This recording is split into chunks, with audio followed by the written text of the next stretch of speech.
What's going on then, guys? It's your boy Ben Gregson here. So yesterday I had a regional in Frome that I unfortunately went x-2 at. I lost in the last round of the event.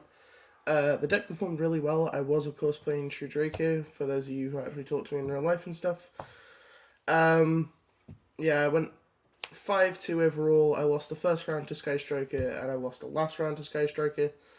I didn't expect as many Sky Striker to be there, so I wasn't that prepared for the Sky Striker matchup.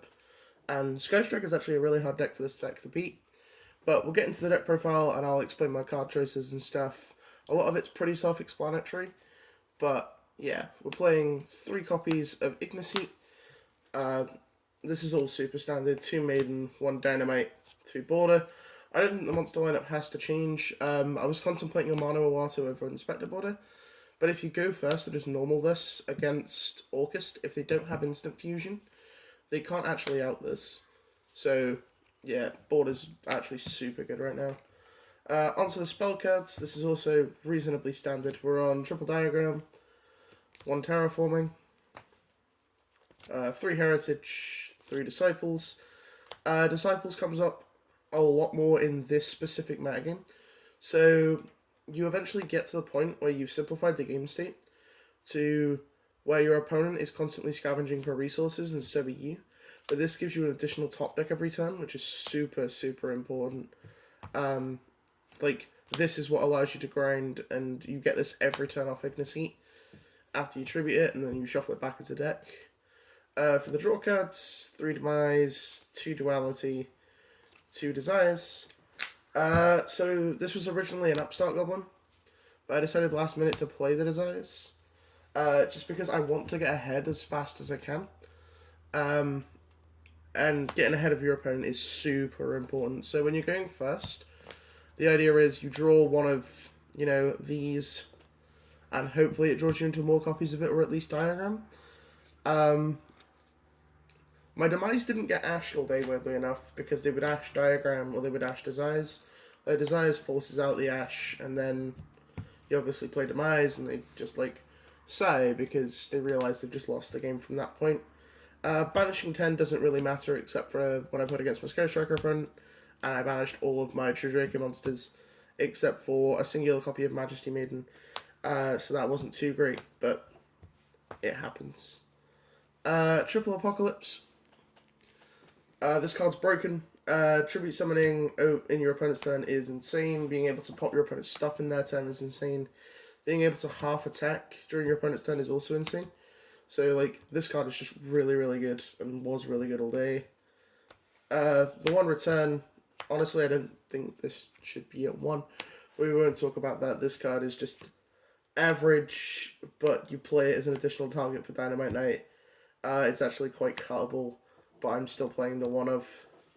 The slightly more interesting stuff, so I'm on 3 Judgment, 3 Erupt. This is super standard. But then for the Floodgates, I'm on 2 There Can Only Be 1, 1 Fragrance, 1 Summon Limit, and 1 Soul Drain. So originally I wasn't playing the Summon Limit in the main deck, and I was playing 2 Fragrance and an Imperial Order. But this is really good against Orcust, and it's also a catch-all card for half the metagame.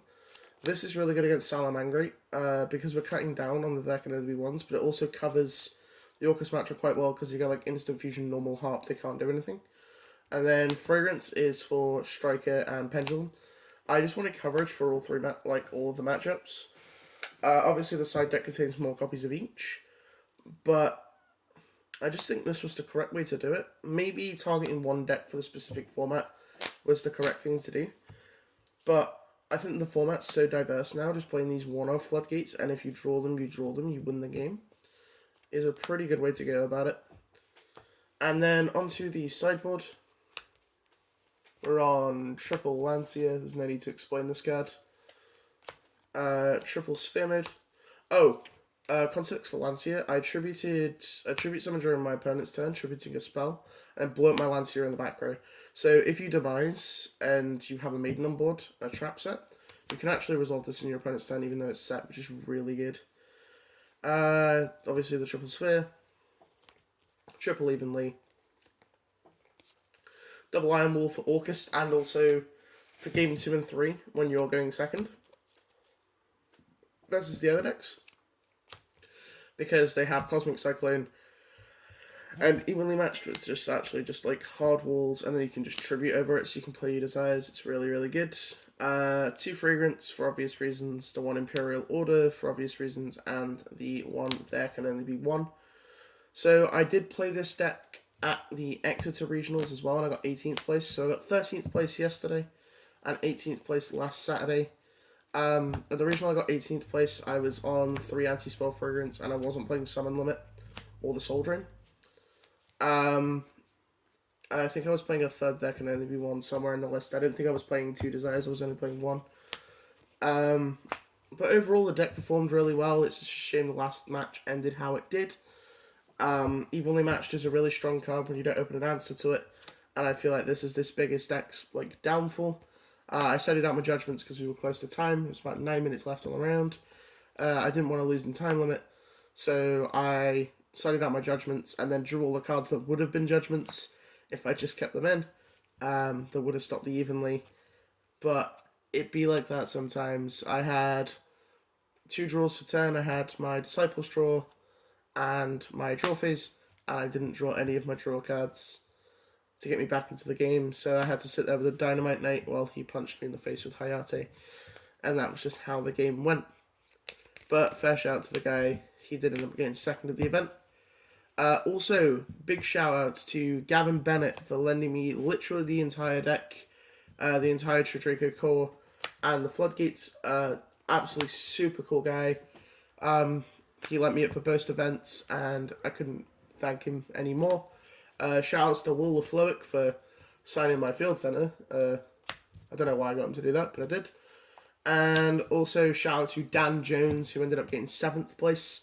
We played pretty much the exact same deck and discussed theory on it all week. His channel, DJ Bambuku, will be in the description. Please go check him out. Please go show him some love. And yeah, that's going to be it for the video, guys. Have a nice day. It's been Ben Gregson, signing out.